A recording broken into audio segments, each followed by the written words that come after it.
Hey, what's up? My name's Samuel Leeds. I'm a property investor, and on Sunday, this is where you ask questions and I answer your questions. So last Sunday, I had some really interesting questions. I've had a quick look through, and I'm going to answer last week's questions. While you're listening to me answer last week's questions, I want you to ask your questions. And if I answer one of your questions, let me know. Let me know what you thought of my answer. Please don't forget to smash the like button. Also, if you're not already subscribed to the channel, turn on the notification bell, subscribe, do that right now, and let's see what we've got. All right, so, by the way, did you subscribe? I hope you did. Subscribe right now. Cool, thank you. Thank you. Okay, Sam Stubbins says, Samuel, I've got an urgent question. How could I not answer an urgent question, Sam? He says, I'm doing a rent to SA joint venture. Ooh, okay, cool. All I've done is invested money. I'm not doing any management or have anything to do with the property. Just put down 50% of the money and I get 50% of the profits. I do not have my own company.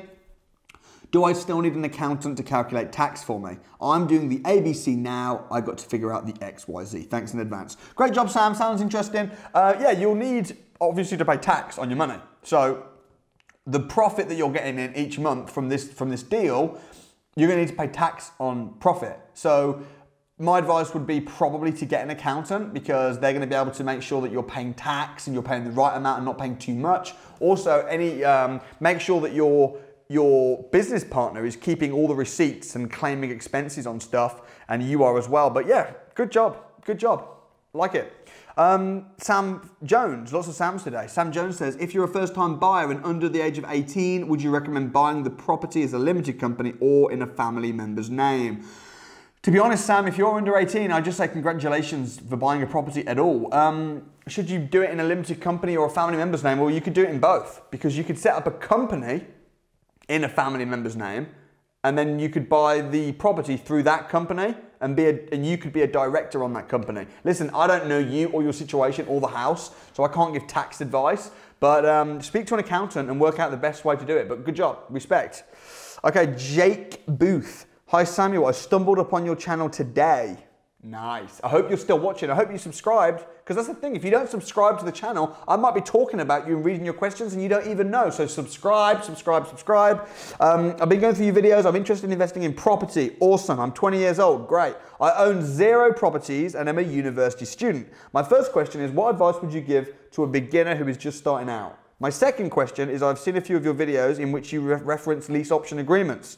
My question is, how would I find sellers willing to follow that agreement? And given the current situation in regards to COVID, would many sellers be willing to use this agreement due to wanting guaranteed income? Correct me if I'm wrong on my understanding of lease options. As I previously said, I'm new to all this. Thanks. Jake, great long question. There was 2 questions.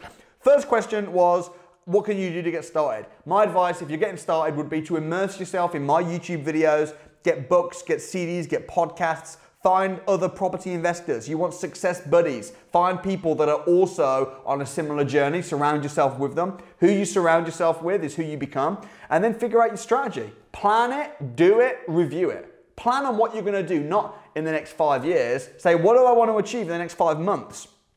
Then go and do it. And then in 5 months, look back at what you did and review what you could have done differently, what you could have done better. Set big goals, but not so big that they're unattainable. And set goals for a short period of time. So that would be a little bit of advice for starting out. I hope that helps. Lease option agreements. Yeah, now's the time for lease option agreements, because now people are very worried. People are dropping into negative equity. It's the absolute perfect time. So good luck. Go knock yourself out. Let me know if I can be of any help. LB2. Hi Samuel, love your videos. Could really do with your expertise. I'm looking to buy a house for my parents to then rent to them as an investment for myself, but also to give them some security. I have my own place, so won't be living there. I heard mixed views on the best way to do it. I've read about regulated buy-to-let mortgages. What would you recommend as the best, most cost-effective way to make this work? Okay, if I'm really honest with you, the best way to do this is to not do it at all. It's a terrible plan. Now, I appreciate that you're trying to do it to help your parents and to give them security, but whenever I've seen this happen, which is buying an investment property but trying to kill 2 birds, it always fails miserably. I'm the dude that comes and does a lease option agreement on your house when your parents move out, and now you're stuck with a property that you bought for your parents, and actually as an investment property, it doesn't work too good. You're better off to buy property with the sole intention of making money. And then with that money, if you want to use that money to help your parents, no problem. But trying to kill two birds when buying property investment, like I just don't think it works. So I wouldn't do it at all. So it's probably not what you wanted to hear. Feel free to follow up with a question, but that's my hand on heart advice as if advising a brother. Marzel Money. Samuel, what area in the UK would you focus on investing in 2021? Thanks. It just depends on your strategy. Like, you want to invest in an area that you know, and you want to invest in an area that works for your strategy. If you're deal packaging or if you're doing lease option agreements, it might be different to if you're doing HMOs, to if you're doing single lets, to if you're doing buy refurbish refinances. So find an area, figure it out, find a strategy, and crush that area. But which area? Dude, you can make money in any area. Like, you just gotta pick the right strategy in that area. So I can't give you, if there was a one magic golden area in the whole of the country or the whole of the world, very quickly it would become not very good because everyone would just jump there and then oversaturation would happen. So it's always changing as well. So sorry I can't be more specific. Gagandeep Singh. Hi Sam, I hope you're well. I have a question regarding an area in Birmingham where I have just bought a property in which Article 4 is due to start in June. Congratulations for buying a property. Article 4 is to start in June in this year. I'm in the process of turning it to a 5-bed HMO, but I was wondering if I can get some clarity on something. Does Article 4 affect the declaring a property as a HMO to the planning dept, or does it mean that you need to have a license no matter the number of tenants? Okay, don't get mixed up between Article 4 and planning permission and licensing because they're two separate things. Article 4 is coming in June. You should get that property rented out and you should keep hold of the contracts with your tenants. What that will mean is it will mean that the contracts that you've got, the AST contracts with your tenants, will be your evidence, your proof that you have been renting this out as a HMO prior to June. We're now in May. Get that rented fast. Keep the AST contracts. Show the AST contracts to the planning department and then you will be granted automatic grandfather rights, automatic planning permission on the property for free of charge. You don't have to do anything. So that's how it works. Licensing is a separate thing. You will need a license. You will need a license. I'd be on that now. Because if you don't get tenants in that property by next month, you won't be able to ever get tenants in that property, ever. Because if it hasn't got planning permission already, which it doesn't have by the sounds of it, you'll need planning to turn it into a HMO. And that's not going to happen. You won't be able to get it. So you need to rent that fast. You can rent here's a bit of good news for you as well, Gagandeep. You don't need to wait until given a license before you can rent out a property as a HMO. All you need to do is you need to apply for a license. As soon as you've applied for a license, you can then rent the property out because it can take ages for them to get back to you. So you need to apply for a license online. You need to then immediately create an advert on spareroom.com, spareroom.co.uk. Rent the rooms out fast, even if you rent them for cheap. Get AST contracts with the tenants fast. Then take those contracts and show them to planning department. That's what you need to do. If you need any help, let me know. But you've got to do that. Otherwise, you'll have massively missed an opportunity. So I'm glad that you asked your question. Okay, Benji said, hi Sam, you love the videos. I'm expanding on the point of buying in your own name versus buying in a limited company. Could you explain a bit on the process of buying within a limited company and the tax benefits you get? I'm thinking of buying my first single let, but the change in section 24 will make it a break-even at best exercise. Ben, if it will make it a break-even at best exercise, you're just buying the wrong houses. You don't want to buy a house and have it a break-even. You're looking at the wrong houses, man. Section 24 means that buy-to-let mortgage payments are tax deductible. That's all it means. So if you buy through a limited company, that doesn't apply. If you buy through a limited company, then the mortgage payments are tax deductible. But you shouldn't be buying anything right now because you don't know what to buy because you're talking about break-even. That's ridiculous. Rather than thinking about the tax, it's good to save money, yeah. Save money on tax. But before you think about that, you've got to think about how you're going to make money. How are you going to make a lot of money in property? And then when you do that, then you can think, okay, this is my strategy. Now I'm going to work out if I should buy through a company or not. And you probably should. Hope that helps, man. God bless you, brother. Okay, Kyron, what do you think of the BRRR in 2020? Would you look for a HMO or buy-to-let? Okay, if you're doing the buy, refurbish, refinance strategy in 2020, You could either do it on a HMO or on a buy-to-let property. It depends on your experience. I would say do it on a HMO because you're going to make more money. But if you don't even understand the buy, refurbish, refinance strategy, you're just starting out, it might be worth doing it on a normal family home, like a single let, to get the experience of the buy, the refurb, and the refinance. And then once you've got the experience, then go and do it on a HMO property. Because if you haven't done a BRRR and you haven't done a HMO and you're doing everything all together at once, it can get pretty daunting and pretty stressful. So it depends on your experience. But you want to aim ultimately, BRRR, HMO, boom. Hope that helps. What else we got? Melanie, she says, thanks for sharing my post and answering the question. You're welcome. That's what I do. Also, if you say something nice to me on Instagram, if you send me a nice direct message, or if you do something, or if you share something on your story, or if I see stuff going around positive, I'm going to share the heck out of it. That's how I roll. I share positivity. What do you think about this? So I'm currently looking at this one-bed flat based in Liverpool, L3 postcode, which is 421 square feet. Price is 126,000. Service charge 877. Ground rent 126. Do these figures sound realistic to you? AST forecast rental yield 725 per month. Serviced accommodation rental yield £1,490 per month. 5-year growth estimate based on £130,000 completion 161. Melanie, yeah, it looks decent. I think that if it as a single let, if you can't get it on serviced accommodation, if there's a I'd check the restrictions, check the head leases and stuff like that. But if you can do it as serviced accommodation and you've checked the demand in the area, then I think it'll be really good. As a normal single let, it's not great at all. And you can't rely on capital appreciation. I mean, that is just completely speculative, really. It's very likely, but Liverpool is going up a lot at the moment. But it's very speculative. We don't know what's going to happen. But if you can get that, if you can make sure that the head lease is good and you can rent that out on SA, serviced accommodation, it's a good deal. If you can't, then it's not great. But I guess it's always it's not a terrible exit plan. So yeah, interesting, good stuff, well done. Hey guys, if you're enjoying this video, if you're finding this valuable, smash the friggin' like button. And if you haven't subscribed yet, subscribe before I come and find you. Okay, Afro Promotions. Hey Samuel, what's the minimum requirement of bathrooms needed in a 4 or 5 bed house if you're renting it as a HMO? So the minimum requirement, you don't need more than 1 bathroom legally, but you probably should. If you've got a 4 bed HMO, you only need 1 bathroom, but the more bathrooms, the better. En-suites are beginning to get a bit more popular now. So I'd probably say if it's a 4 bed, you can get away with 1 bathroom, just about. 5 bed, you're gonna want 2. Or at least 1 bathroom and an en-suite, at least.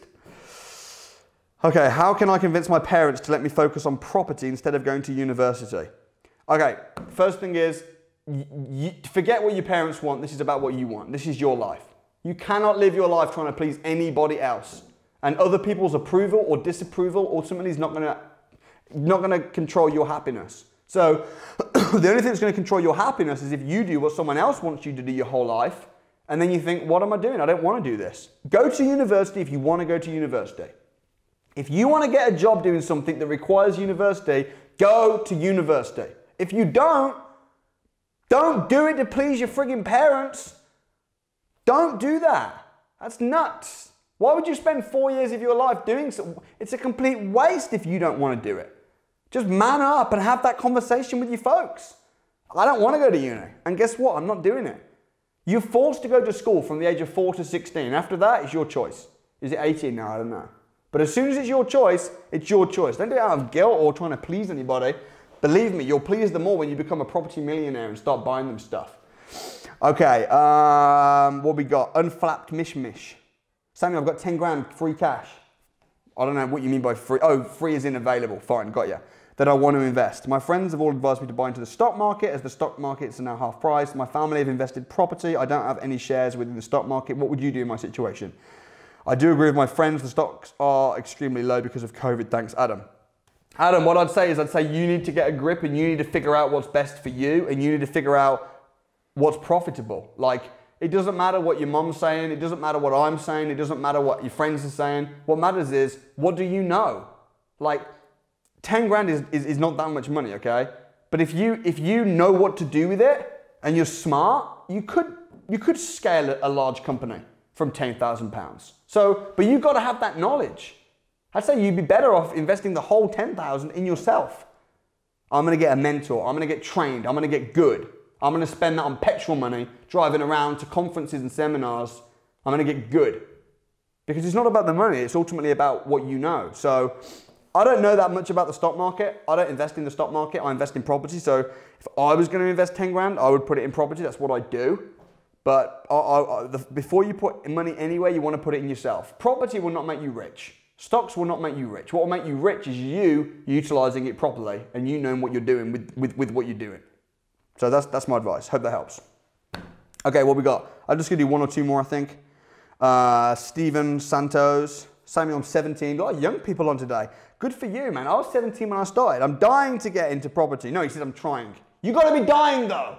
You got to be dying to get into property. You got to be prepared to do whatever it takes. You gotta let your pride die. You gotta let your fear of rejection die. You gotta be dying. You say trying. Trying won't get you successful. Like warriors and champions don't try to do anything. They choose to do or choose not to.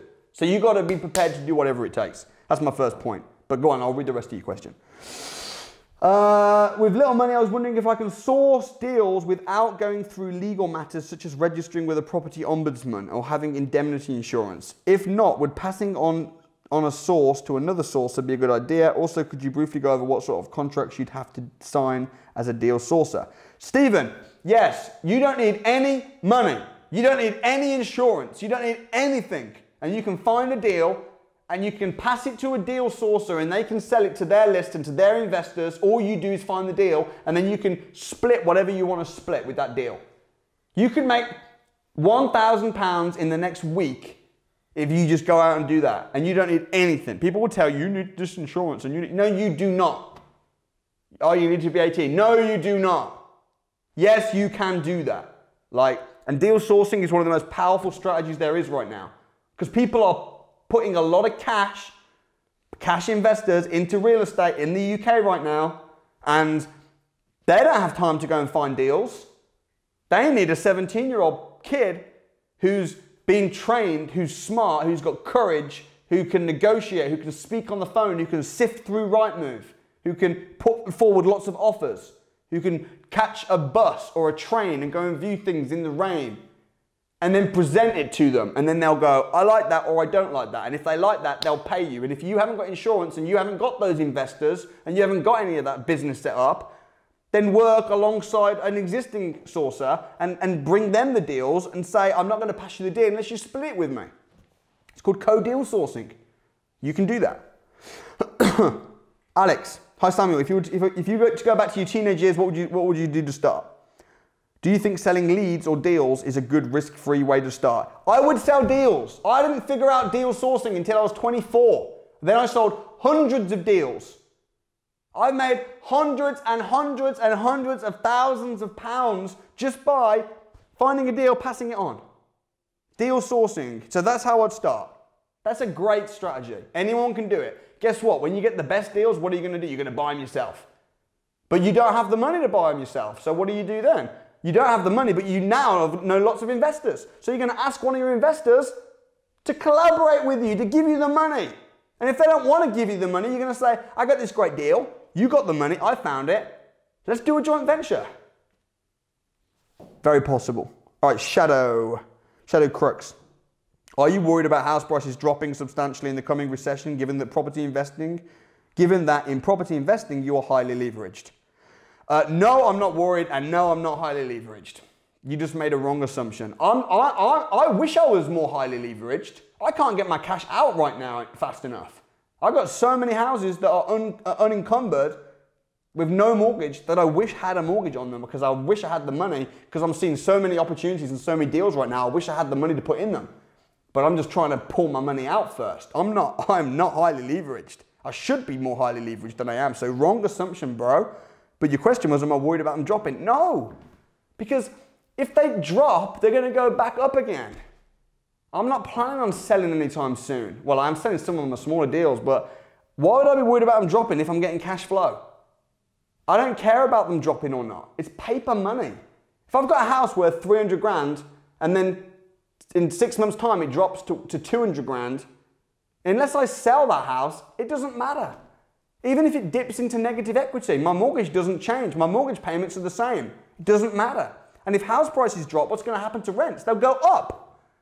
Because what happens is when property prices drop down and people aren't buying properties that much because they can't afford it because there's a recession, more people are renting. And when more people are renting, that means my rents go up, which means I'm just getting more cash flow. So I'm not worried in the slightest. And neither should you be. You should be excited. If you haven't got any properties right now, if you've just got one or two, and you're looking at growing your portfolio, you should be praying that house prices drop. Because then it means that they're more affordable for you, the investor, to come and buy them. And the rent ain't gonna drop. So you should be crossing your fingers that house prices are gonna drop right now, and so should I. All right, last question. Dan Jason, hi Samuel, do you think you'll be running the crash courses and the others when the virus is behind us? Been saving for like a year. Dan, I hope so. I hope I'll be back running the crash courses and stuff. I want to. We haven't set any dates yet. Right now, I'm just focusing on my business. I'm continuing putting out content. I'm continuing doing YouTube videos. I'm continuing helping people. I'm really focusing on my business, on my property business, on my properties. Yeah, I'm sure, man. When we come out of lockdown, 100%, I want to start doing crash courses again. And I know there's a massive demand. I've put the crash course online. You know, we've had thousands of people sign up for the crash course online. You can do it, you can get access to it for £1. Go on samuel365.com. I'll leave a link in the description, and it's a £95 per month subscription, but you can cancel it anytime. £1 for a 14-day trial. And in that 14 days, you can do the whole crash course online, and it's amazing. Also as well, I'm putting out so much free stuff. That's why I love it when you guys subscribe and like and share. Because I put out so much for free. Most of the stuff I put out for free. Yeah, there's some advanced stuff. I'm running a webinar on Tuesday this week, and I'm teaching deal sourcing. I'm teaching how to package and sell deals, how to build your investor list, how to get deals, how to become compliant, how to get a good reputation, and how to sell. How to sell. That's most people's problem. I'm teaching that on a webinar, a live webinar. I'm teaching it on Tuesday. I'll leave a link again in the description below. If you're watching this now and you want to package and sell deals, you want to make cash flow right now, you need to learn to sell deals. And I'm teaching that on Tuesday night. So subscribe, book on the crash course, sign up for Samuel365 and do the crash course, sign up for the registered link for the webinar, and we'll do that on Tuesday evening. And I'll just continue pumping out stuff, continue seeing you guys succeed. I'm loving these comments. I'm loving seeing so many people in the comments. There's a lot of young people saying I'm wanting to get into it. There's also a lot of people saying, I got one house, I got a couple deals, I got this deal, I got that deal. Good job for getting deals. Keep it going. Be a deal sourcing machine. Subscribe, smash like, drop a question below, and I'll see you next time.